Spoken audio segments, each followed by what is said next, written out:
ఓం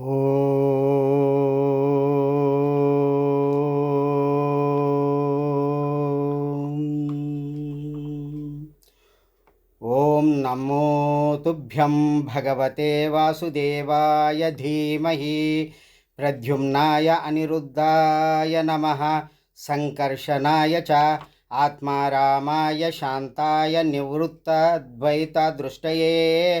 ఓం నమో భగవతే మహాపురుషాయ మహానుభావాయ మహావిభూతిపతయే సకల సాత్వత పరివృఢ నిఖర యుగల పరమ పరమేష్టిన్ నమస్తే. భక్తులారా, శంబల గ్రామం నా యొక్క రెండవ వీడియో చేస్తున్నాను.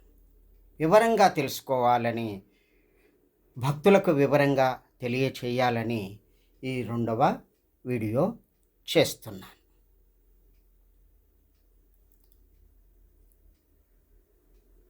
భాగవతములో ఉన్నటువంటి నారాయణ కవచం కానీ, నేను ఇప్పుడు చదివినటువంటి సంకర్షణ విద్య కానీ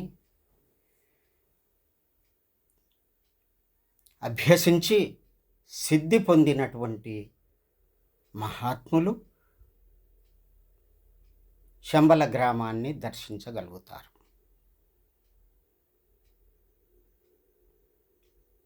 మహాయోగ పురుషులైతేనే దర్శించగలుగుతారు. ఈ శంబల అనేటటువంటి పేరు ఎక్కడ కనిపిస్తుంది? కల్కి భగవానుని యొక్క చరిత్రలో కనిపిస్తుంది. అది ఎటువంటి గ్రామము? మహాత్ములు ఉండేటటువంటి గ్రామం. అది ఎక్కడున్నది, ఎట్లా ఉన్నది, ఎట్లా గుర్తుపట్టాలి, అక్కడ ఎవరెవరు ఉంటారు, ఏమిటి అనేది ఈరోజు మనం ముచ్చటించుకుందాం. ఇక్కడ ముఖ్యంగా కల్కి భగవానుని యొక్క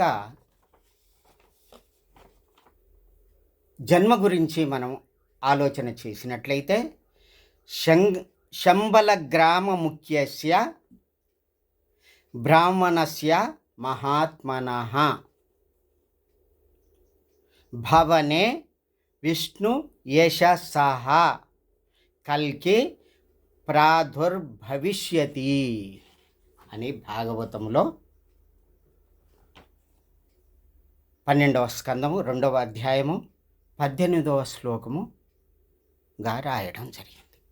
అంటే కల్కి భగవానుడు శంబల గ్రామంలోని ముఖ్యస్య బ్రాహ్మణస్య ముఖ్యుడైనటువంటి బ్రాహ్మణుని యొక్క మహాత్ముడైనటువంటి అతని భవనములో విష్ణుయేశుడు అనేటటువంటి పేరు కలిగినటువంటి అతని యొక్క ఇంటిలో కల్కి భగవానుడు ప్రాదుర్భవిష్యతి జన్మించగలడు అని దీని యొక్క అర్థం. ఈ శంబల గ్రామం ఎక్కడున్నది అని చెప్పి కోటాను కోట్ల ఖర్చు పెట్టి హిమాలయాలంతా కూడా వెతికారు, అంతా తిరిగారు. ఎక్కడుంది, చైనా బార్డర్ అవతల యువతల అంతా కూడా వెతికారు. కానీ ఇది చూడడం సాదృశ్యం కాదు అని మనం ఇప్పుడే చెప్పుకున్నాం. ఆ కల్కి భగవానుడు కలియుగ అంతములో ఆ శంబల గ్రామములో విష్ణుయశ అనేటటువంటి బ్రాహ్మణుని యొక్క భవనములో శంబల గ్రామములో జన్మిస్తాడు.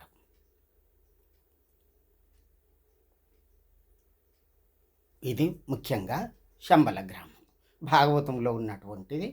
ఇది అడ్రస్ మనకు. దీని గురించి ముచ్చటించుకుందాం. మనం ముఖ్యంగా బద్రీనాథ్కు పోవాలనుకుంటే ఎక్కడి నుంచి వెళ్తాము అంటే, మనం గంగా నది దారి పంట వెళ్తూ ఉంటూ ఋషికేశు దాటి మనం వెళ్తూ ఉంటే ప్రయాగ అవన్నీ చూస్తూ చమేలికి చేరుకుంటాం. ఆ చమేలి నుండి జ్యోతిర్మఠం చేరుకుంటాం. ఆదిశంకరులు ఇక్కడ ప్రయాణం చేస్తూ చివరి దశలో ఇక్కడికి వచ్చి మన భారతదేశాన్ని పూర్తి కన్యాకుమారి వరకు కూడా పాదచారులై ప్రయాణం చేస్తూ చేస్తూ చేస్తూ చివరి దశలో ఇక్కడికి వచ్చారు. జ్యోతిర్మఠము ఇక్కడనే కల్ప వృక్షము, కల్పం చివరి వరకు ఉండేటటువంటి వృక్షం ఒకటి ఉన్నది. ఇది జ్యోతిర్మఠ. దాని పక్కకే వారి యొక్క గుహ ఉన్నది. ఆ గుహలో కూర్చొని తపస్సు చేసేవారు అన్నమాట. వాననక ఎండనక చలి అనక అక్కడ కూర్చొని తపస్సు చేసి జ్యోతిని దర్శించాడు కాబట్టి జ్యోతిర్మఠము అని పేరు వచ్చింది. అక్కడ ఒక మఠము ఏర్పాటు జరిగింది. అక్కడనే కల్పవృక్షం ఉన్నది, ఇంకా ఎక్కడ లేదు. కల్పాంతము వరకు అది ఉండేటటువంటి వృక్షం కాబట్టి కల్పవృక్షం అది అన్నమాట. ఆ చెట్టు కింద ఒక శివలింగాన్ని స్థాపన చేశారు ఆదిశంకరుడు.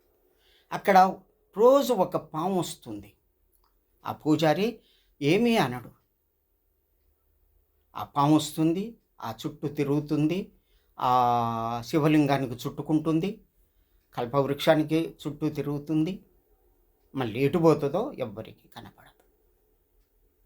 ఆనాటి నుండి కూడా ఆదిశంకరులు ఉన్నప్పటి నుండి కూడా ఈ విధంగా జరుగుతుంది. ఇక్కడే వారు తపస్సు చేశారు. మరి ఇక్కడి నుండి దీన్ని ఏమంటారు?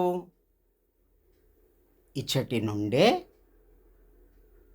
బద్రీనాథ్కు పోయేటటువంటి ప్రాంతము భూభాగం అంతా కూడా దేవభూమి అంటారు. ప్రతి ఒక్కరు చెప్తారు దీన్ని దేవభూమి అంటారు. అంటే మహాత్ములు, దేవతలు, ఋషులు అందరూ ఉండేటటువంటి భూమి అని అర్థము. ఎవరైనా చెప్తారు ఇది దేవభూమి అని. చిన్నపిల్లవాడు కూడా చెప్తాడు. అయితే జ్యోతిర్మఠంలో నేను అక్కడ కొద్ది రోజులుండి ప్రొద్దున్నే లేచి బద్రీనాథ్ వైపు చూస్తుంటే మాతా పార్వతి ఎటు 10 కిలోమీటర్ల దూరము వెడల్పు, ఒక 3-4 కిలోమీటర్ల వెడల్పుతోటి ఆకాశాన్ని చూస్తూ విరబూసినటువంటి వెంట్రుకలతోటి ఆకాశాన్ని ఎక్కిరిస్తుందా అన్నట్టుగా చూస్తున్నటువంటి ఆ తల్లి యొక్క రూపం మహాభయంకరంగా ఉంటుంది. ఆ పర్వతాల యొక్క వరుస అట్లా ఉంటుంది. చాలా చక్కగా కనిపిస్తుంది అమ్మవారి యొక్క దృష్టి. ఆ యొక్క వెంట్రుకలు, అమ్మవారి యొక్క ఇది, ఆ రూపము అదంతా ఒక చక్కటి శిలలాగా మనకు కనిపిస్తూ ఉంటుంది. ఎంత విచిత్రం! అక్కడ ఉన్నటువంటి పూజారి నాకు చూపించాడు. అది తదేకంగా చూస్తేనే కనిపిస్తుంది అమ్మవారు. అక్కడ నుండి మనము పాండుకేశ్వరం పోతాం. పాండుకేశ్వరంలో అక్కడ ఉంటే పాండురాజు అక్కడనే తపస్సు చేశాడు కాబట్టి ఆ యొక్క గంగానది పక్కకే వారి యొక్క టెంపుల్ ఉన్నది, దేవాలయం ఉన్నది. అట్లాగే మహావిష్ణువు యొక్క దేవాలయం ఉన్నది. కొన్ని దేవాలయాలు ఉన్నాయి అక్కడ.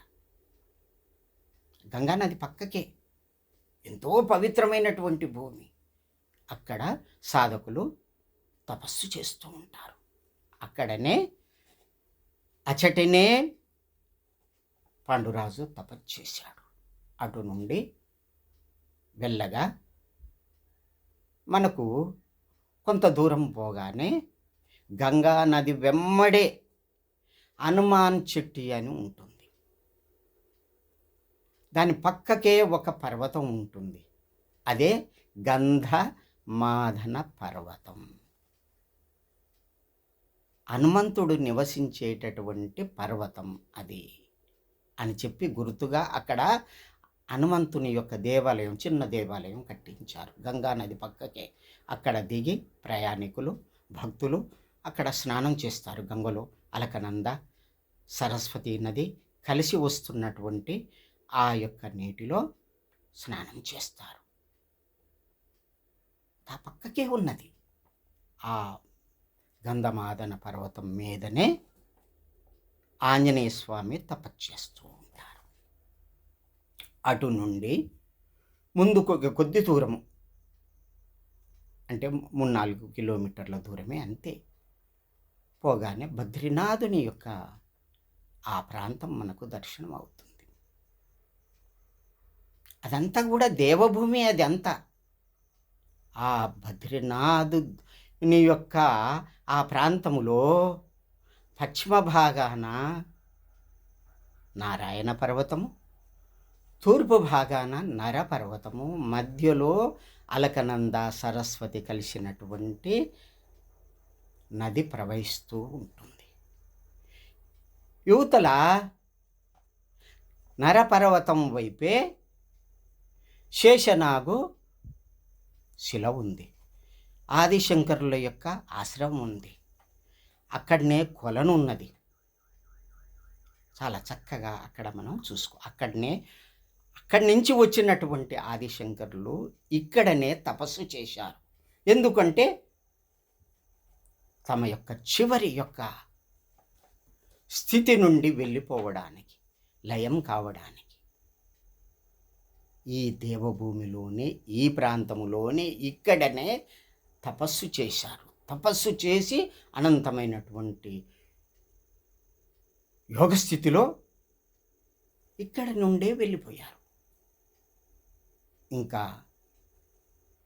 ఈ ప్రాంతంలో దీన్ని ఏమంటారు? పంచశిల బద్రీ అంటారు.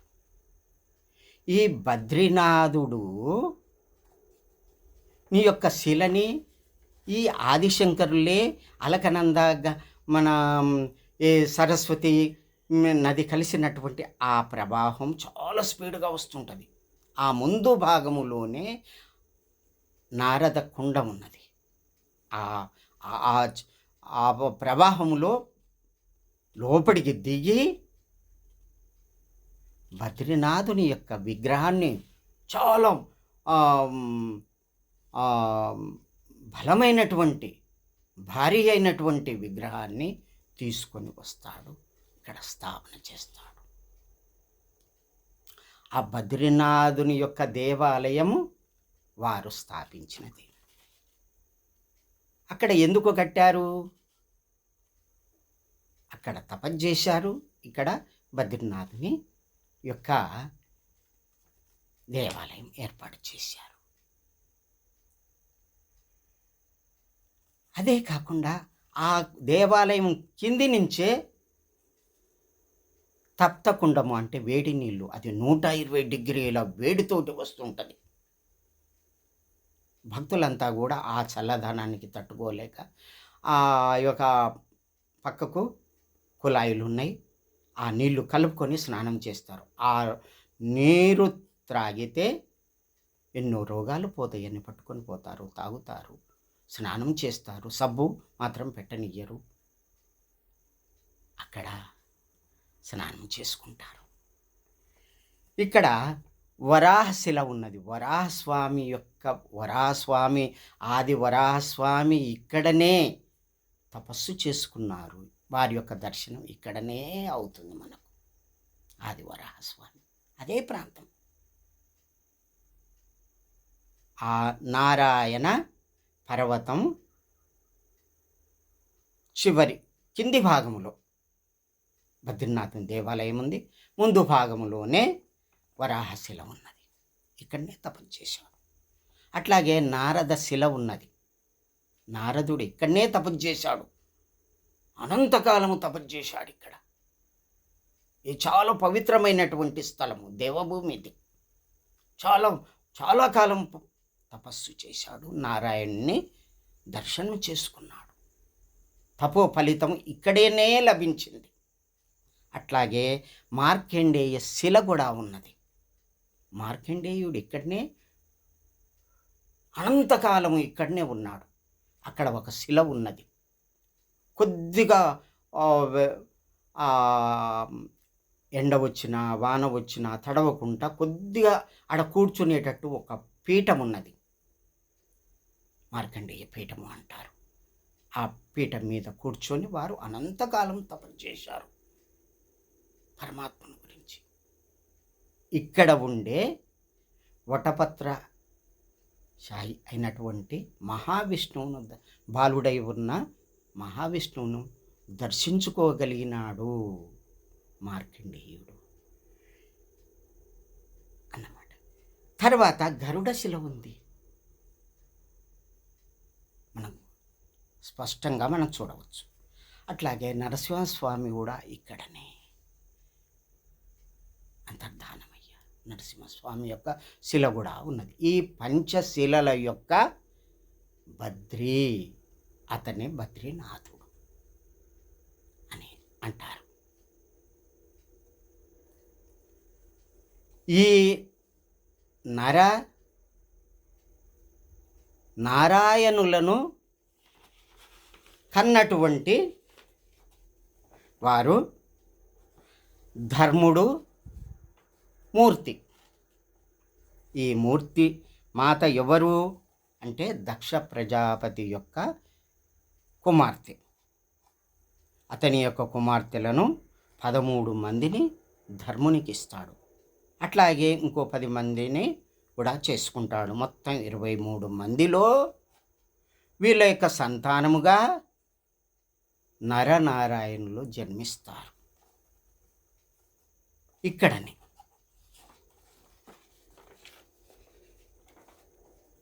కాబట్టి అక్కడనే పక్కకే మనకు మాత మూర్తి యొక్క టెంపుల్ ఉన్నది. తల్లి యొక్క టెంపుల్, దేవాలయం ఉంది.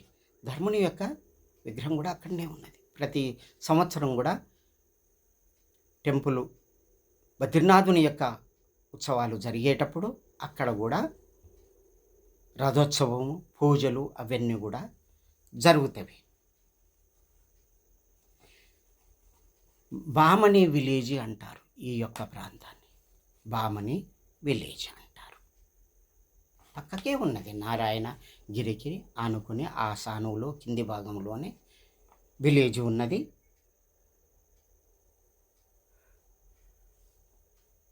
అక్కడనే పూజ చేస్తారు.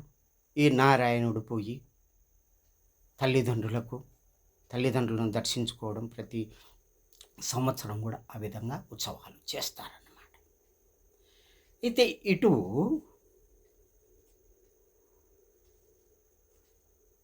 కుడి భాగంలో మనము మెట్లున్నవి.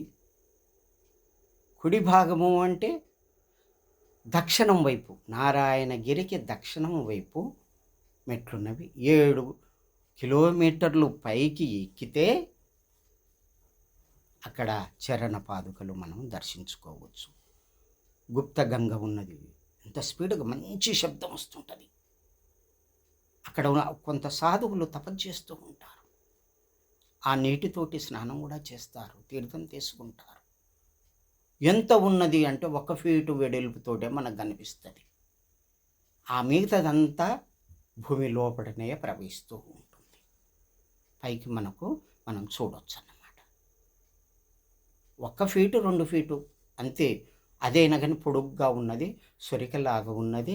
అక్కడ మనం చూసుకోవచ్చు. అక్కడ గుడారాలు వేసుకొని సాధువులు, నాగసాధువులు, మహాత్ములు అంతా కూడా తపస్సు చేస్తూ ఉంటారు. అటు నుండి ఇంకా కొద్దిగా పైకి పోతే మహాత్ములు ఎంతోమంది సాధనలు చేస్తూ ఉంటారు. అటు నుండి పోతేనే నీలకంఠ పర్వతం ఉన్నది. అది 6 కిలోమీటర్లు 7 కిలోమీటర్లు అంటారు, కానీ అంత ఉండదేమో. దగ్గరగా కనిపిస్తుంది. మహాశివుడు తపో అగ్నికి చల్లబడటానికి అక్కడ మంచు కొండ అయ్యే పర్వత రూపములో వెలిశాడు అని చెప్పి సాధువులంతా కూడా తపస్చేశారు. రుద్రాక్షమాల, గండమాల, తులసిమాల కూడా వేసుకుంటాడట. వేసుకొని రాత్రి 12 గంటల తర్వాత సాధువులకు దర్శనమిస్తాడు అని చెప్పి అక్కడ ఉన్నటువంటి సాధువులు చెప్పడం జరిగింది. అక్కడ కూర్చుంటారు. -డిగ్రీకి ఉంటుంది. అక్కడ భయంకరమైనటువంటి చలి. ఆ చలి గాలి ఇదికే మనం తట్టుకోలేము. అక్కడ నీళ్ళు కుళాయి నీళ్ళు ఇట్లా నేను కడుకుందామని కాళ్ళు చేతులు కడుకుందామని విప్పితే చేతులు వంకరపోయినాయి, కాళ్ళు వంకరపోయినాయి. అంత విపరీతమైనటువంటి చలి. కానీ నాకు సర్ది కాలేదు, జ్వరం రాలేదు, ఎటువంటి బాధ కలగలేదు నాకు. అక్కడ ఉన్నన్ని రోజులు కూడా నేను తప్తకుండములో స్నానం చేసి బద్రీనాథుని దర్శించుకొని ఆయనకు ప్రతిరోజు కూడా 1116 ప్రదక్షిణ చేసి వారిని దర్శించుకునేవాడినన్నమాట. ఈ విధంగా పోతే ఇక్కడ నీలకంఠ పర్వతం శివుడే కొలువై ఉన్నటువంటి పర్వతం. స్వయంగా చూసినటువంటి శివుడిని దర్శనం చేసుకున్నటువంటి మహాత్ములు ఉన్నారు అని అక్కడ సాధువులు చెప్పారు. దయామయుడైన శివుడు దర్శనమిస్తాడు అని చెప్పి సాధువులంతా కూడా గ్లేషియర్ ఉంది మొత్తం ఈ యొక్క నారాయణగిరి పర్వతం నుంచి ఆ పై భాగంలో పాదుకా స్థలం నుంచి ఇంకా ముందుకు పోవాలి. ఒక కిలోమీటర్ దూరం ముందుకు పోతే ఈ గిరి దాటిన తర్వాత అంత గ్లేషియర్ ఉంది. అంత మంచుతో నిండినటువంటి మడుగులు అవన్నీ కూడా ఉంటాయి. మధ్యన పోవాలంటే ఎక్కడ కాలు స్లిప్ అయినా కానీ గతం మడుగులో పడిపోతే వరదక్కరు. ఓం నమ శివాయ, ఓం నమ శివాయ అని 5 గంటలకే జనం సాధువులు పోతూ ఉంటారు.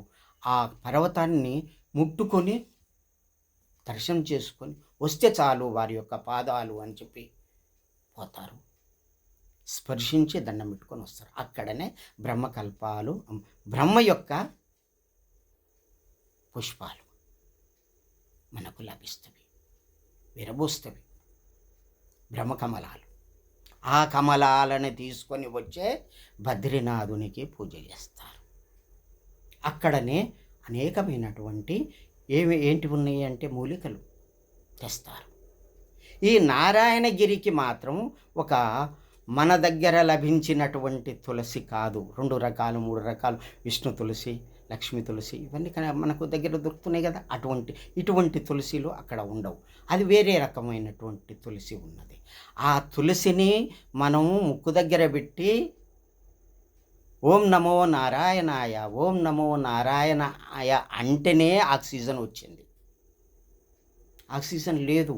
ఒక అడుగు వేయాలంటే ఓం నమో నారాయణాయ అనుకుంటూ ఆ కొండ ఎక్కాను.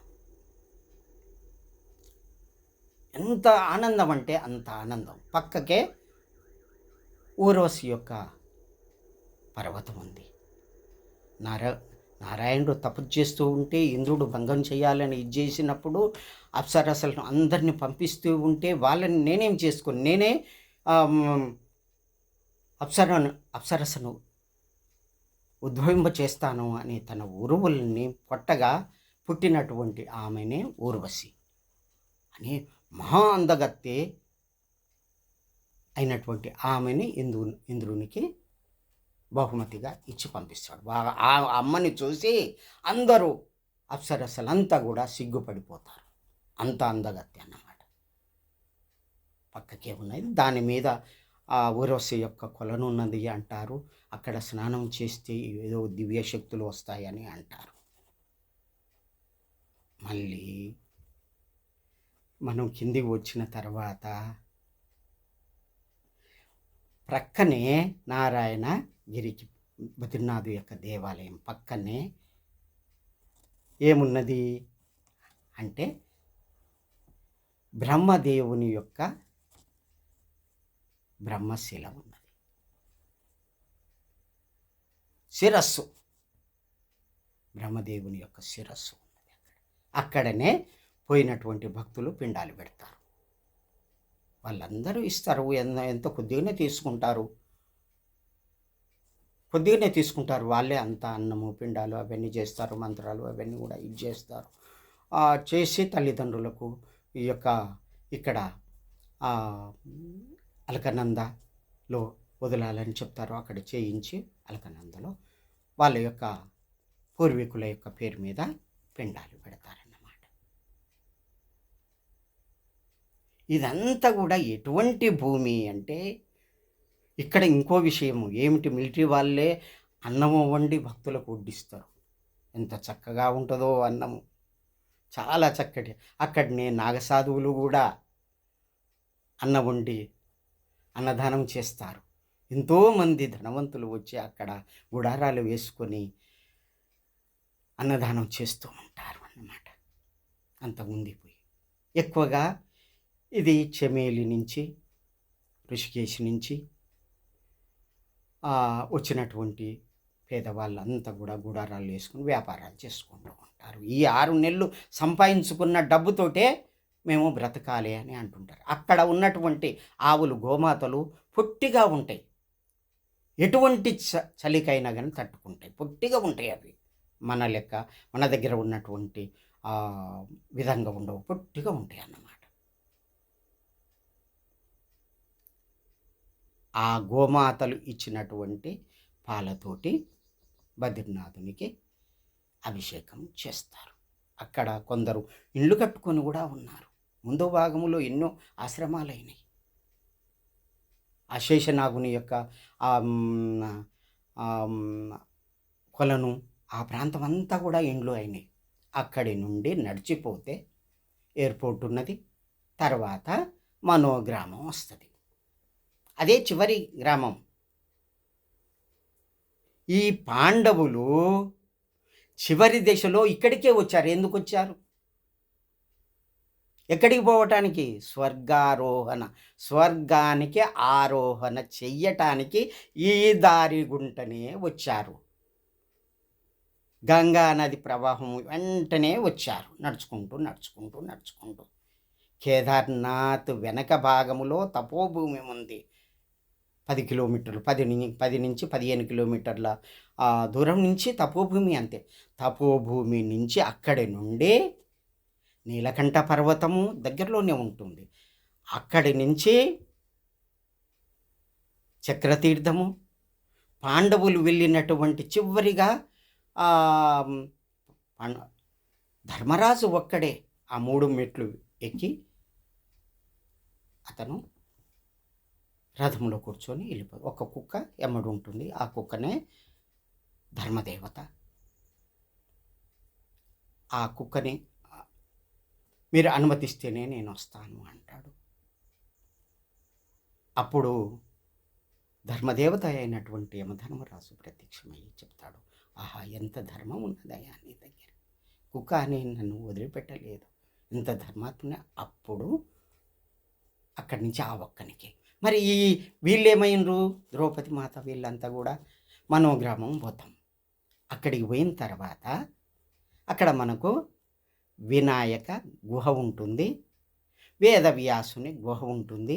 వేదవ్యాసుడు చెప్తా ఉంటే వినాయకుడు గ్రంథస్థం చేసిండు. అన్ని పురాణాలు శాస్త్రం ఆయన చెప్తా ఉంటే రాస్తా ఉన్నాడు. వినాయకుడు ఒక ఒప్పందం చేసుకున్నాడు, నా కలము ఆపకుండా నువ్వు చెప్తేనే నేను రాస్తా. సరే, మంచిది, నేను చెప్పింది అర్థం చేసుకోకుండా నువ్వు రాయొద్దు. ఒక్కొక్కప్పుడు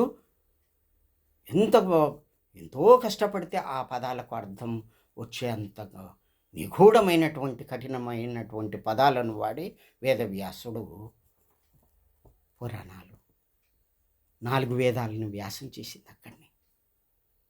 అక్కడనే పక్కకే ఏమున్నది అంటే అన్ని ఒక్కొక్క గ్రంథం పేర్చి వ్యాసగుహ పేర్చి ఉంచినటువంటి అవన్నీ మనకు కట్టలు కనిపిస్తున్నాయి రాళ్ళలో రూపంలో. ఆ యొక్క వాటి మీద ఏమున్న అక్షరాలు కూడా కనిపిస్తూ ఉంటాయి.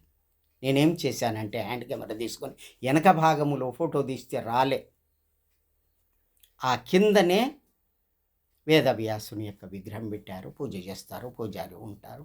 ఆ పక్కకే గణపతి యొక్క గుహ ఉంది, అక్కడ వారిని దర్శించుకొని ఇటు రావచ్చు. మళ్ళీ వెనకకు వచ్చిన తర్వాత ఆ పక్కకే మనోగ్రామం అదంతా కూడా ఉన్నది. భీమశిల కాడికి పోతాం. భీమశిల కింది నుంచే సరస్వతీ నది ప్రవహిస్తూ ఉంటుంది. ఎక్కడి నుంచి అంటే చైనా బార్డర్ దాటి అవతల 45 కిలోమీటర్ల నుండి భీంపుల దగ్గరికి వచ్చి అక్కడనే సరస్వతీ మాత టెంపుల్ కూడా ఉన్నది అక్కడనే అన్నమాట. ఆ టెంపుల్లో మనం పూజ చేసుకోవచ్చు. ఆ నీటిని తీసుకొని మనం పూజ చేసుకోవచ్చు. అక్షరాభ్యాసం కూడా అక్కడనే చేస్తారు. భీముడే స్వయంగా పెద్ద శిలను వేసి ఆ యొక్క సరస్వతీ నది అవతలికి పోవాలంటే వేసి అవతలికి పోయిరట. వీళ్ళందరూ కూడా ద్రౌపదీదేవి, పంచపాండవులు పోతూ ఉన్నారు. ఎక్కడికి? స్వర్గ ఆరోహణకు. మరి ఎట్లా, ఎక్కడున్నది? ఇదంతా బద్రీనాథుని దర్శించుకొని ఇక్కడికి వచ్చిండ్రు. ఇక్కడి నుంచి వెళ్ళి ఆ అవతలి భాగం పోయిర్రు. అవతలి భాగం పోయిన తర్వాత ఏమున్నది? అక్కడనే మనకు శతధార, సహస్రధార, తర్వాత చక్రతీర్థము, తర్వాత చివరిది 25 కిలోమీటర్ల దూరం పోయిన తర్వాత 3 మెట్లు ఉంటే ఆ 3వ మెట్టు ఎక్కితే ఆయన ఒక ధర్మరాజే స్వర్గానికి వెళ్ళి. వీళ్ళంతా ఏమైనరు అంటే ఈ భీంపూలు దాటంగానే అమ్మ ద్రౌపది మాత ఒక 2 ఫర్లాంగ్ల దూరంలోనే ఆమె పడిపోతుంది.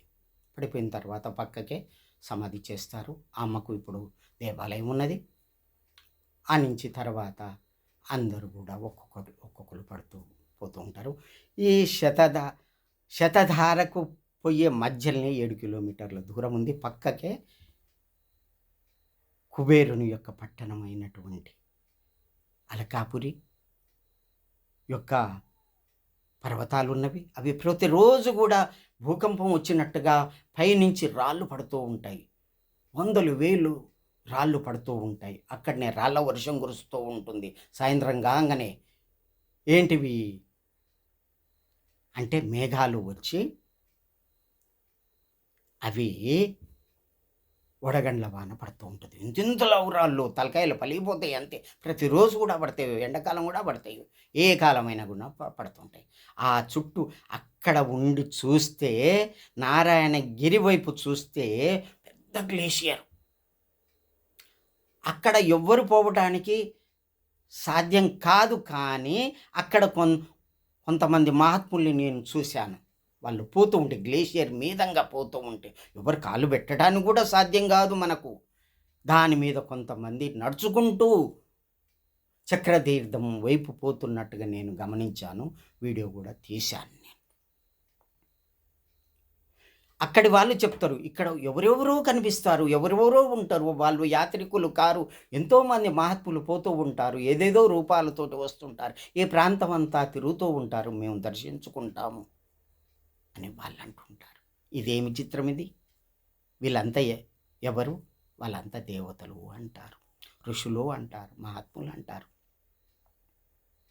స్వయంగా మనోగ్రామంలో ఉన్నటువంటి వాళ్ళు చెప్తున్నటువంటి ఇది. అక్కడ వాళ్ళు ఏంటంటే గొర్రెల్లాగా జంతువులు ఉంటాయి, వాటికి కొమ్ములు ఉన్నాయి.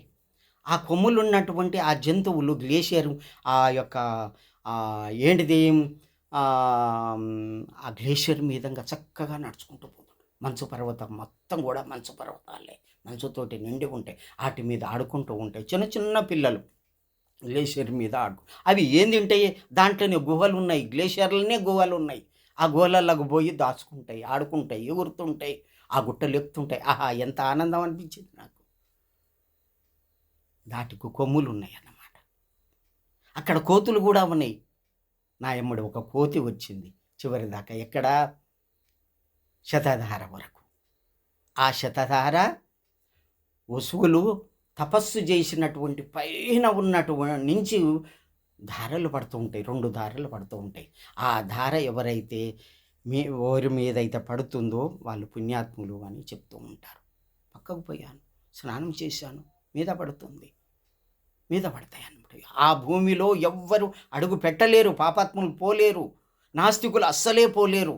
అంత ఇదిగా ఉంటుంది.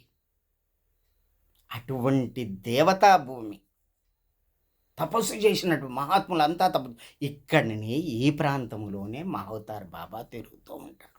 మాత నాగమాత కూడా, నాగమణి మాత కూడా ఈ ప్రాంతంలోనే వాళ్ళు సిద్ధి పొందారు. ఎప్పుడో సిద్ధి పొందారు. అనంతమైనటువంటి కాలం నుంచి వారు ఉంటున్నారు. ఆదిశంకరులకే గురువులై ఉన్నారు. క్రియాయోగం నేర్పించారు. ఎంత దయామయుడంటే నేను స్వయంగా శరీరంతో వారిని దర్శించుకున్నాను. 10కి తక్కువగా ఉన్నట్టు వారిని చూడగానే నా మతి భ్రమణమైంది. మనోగ్రామం ముందు భాగంలో నేను చూశాను. ఆయన ఎమ్మడి 10కి తక్కువ ఉన్న శిశువులు ఉన్నారు. నన్ను చూసి ఈ ప్రపంచంలో ఏమున్నది, ఎంతకాలం తిరుగుతావు అని హిందీలో మాట్లాడారు. ఎవరో అనుకున్నాను. అదే దారి, ఇంకా వేరే దారి లేదు. ఎక్కడికి అంటే వ్యాసగుహ పోవటానికి ఒకటే దారి ఉన్నది. నేను నడుచుకుంటూ పోతున్నాను. అక్కడ ఒక తూర్పున కొంత దూరం పోగానే తూర్పున కొంత భూమి ఉన్నది. అక్కడికి పోగానే అక్కడ ఉన్నాడు. ఎవరు అంటే మహవతార్ బాబా. వీరే మహవతార్ బాబాని ఎట్లా గుర్తుపట్టాలి? నేను అడిగాను, బాబా మీరేనా మహవతార్ బాబా?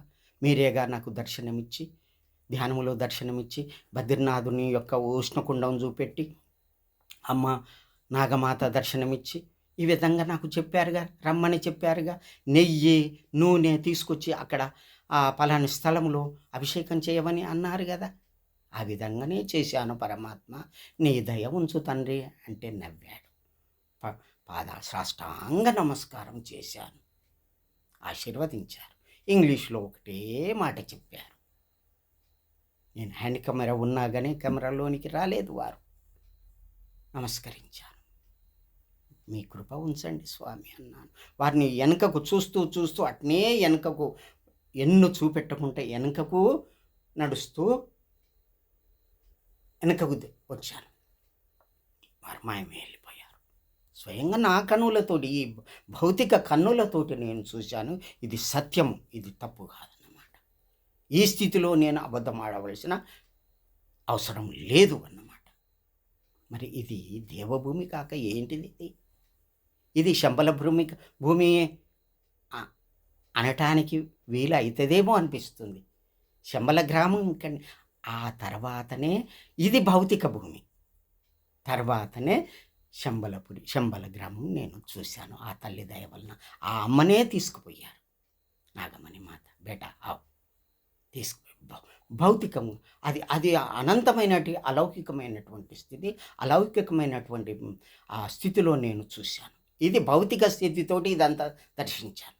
అలౌకిక స్థితితోటి శంబల గ్రామాన్ని అక్కడనే నేను దర్శించుకున్నాను. అమ్మ చెప్పారు 45 కిలోమీటర్లు, మరి 90 కిలోమీటర్లు ఈ మధ్య భాగము, మరి కొన్ని రహస్య విషయాలు చెప్పారు. తల్లికి నమస్కారం చేశాను.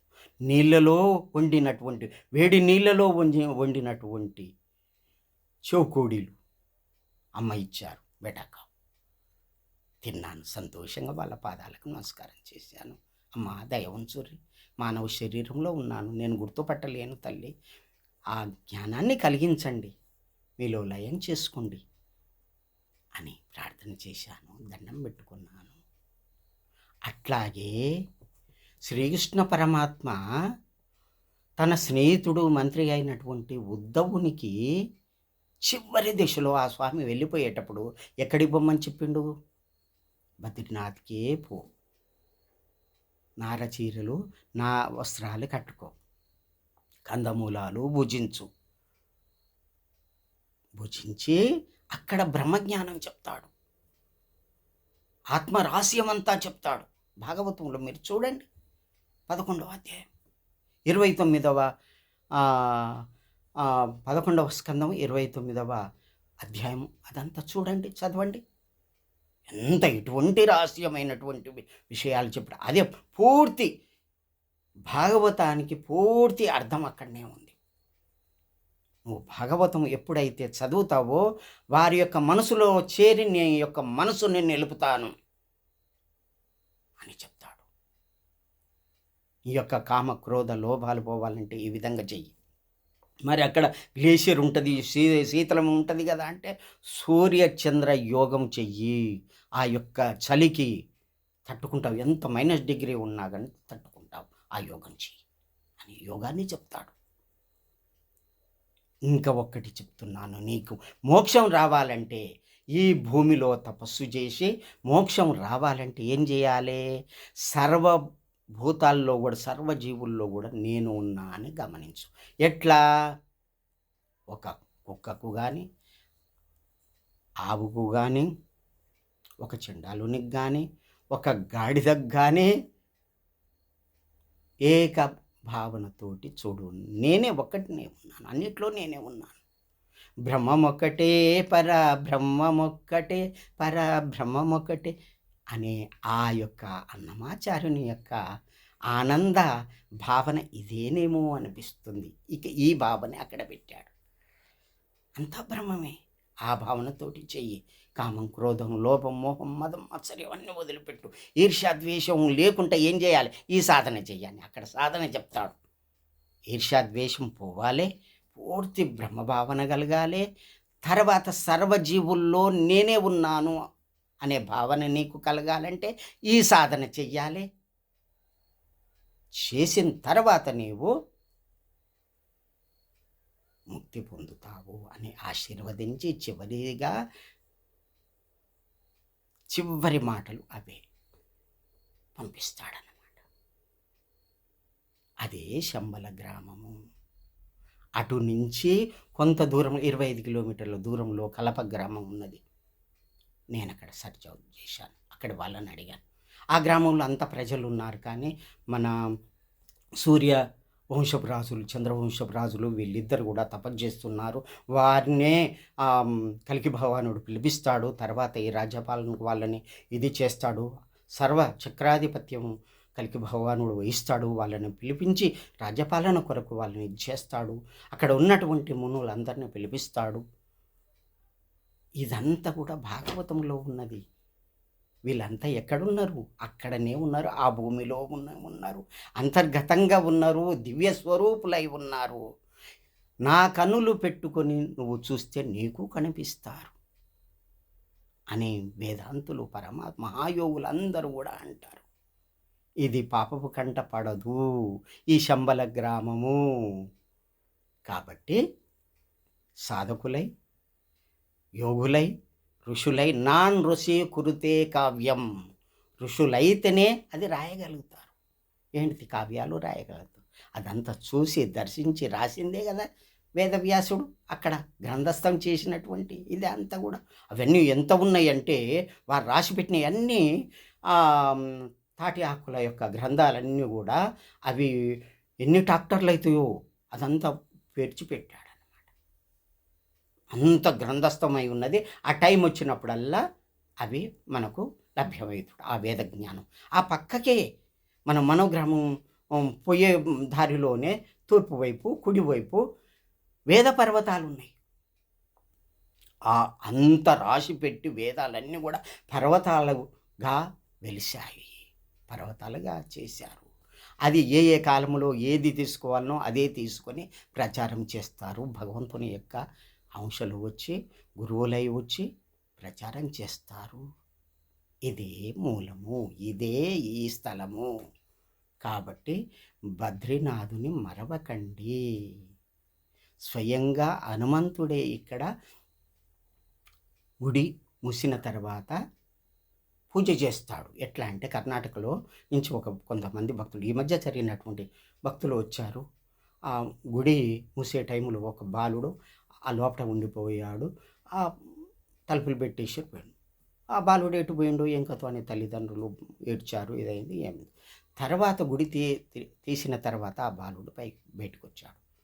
నాయన, నువ్వు ఇన్నాళ్ళు ఎక్కడ ఉన్నావు? ఏమిటంటే నాకేం భయం, ఇక్కడ ప్రతిరోజు కూడా హనుమంతుడు వచ్చేవాడు, పూజ చేసేవాడు, నాకు ఇంత ప్రసాదం పెట్టేవాడు, ఆ ప్రసాదం తినేది, ఇక్కడ హాయిగా ఆడుకునేది అని చెప్పడం ఆ బాలుడు ఇంకా ఉన్నట్టుగా పెద్దలు చెప్తూ ఉన్నారు. అటు నారదుడు పూజ చేస్తాడు, ఇటు హనుమంతుడు పూజ చేస్తాడు. వారి దయ ఉంటే దర్శించనటువంటి గ్రామం ఏడున్నది? ఆధ్యాత్మిక గ్రామం ఉన్నదా? అదే శంబల గ్రామము. అది ఆధ్యాత్మిక లోకము. దర్శించాలంటే ఆ స్థితి ఉండాలి. నారాయణ కవచము, సంకర్షణ విద్య, అటువంటి ఉత్తమ స్థితి ఉన్నటువంటి వాళ్ళు యోగులు, పరమ మహాత్ములే ఈ యొక్క శంబల గ్రామాన్ని దర్శించగలుగుతారు. జై బద్రి విశాల్, జై బద్రి విశాల్, జై బద్రి విశాల్.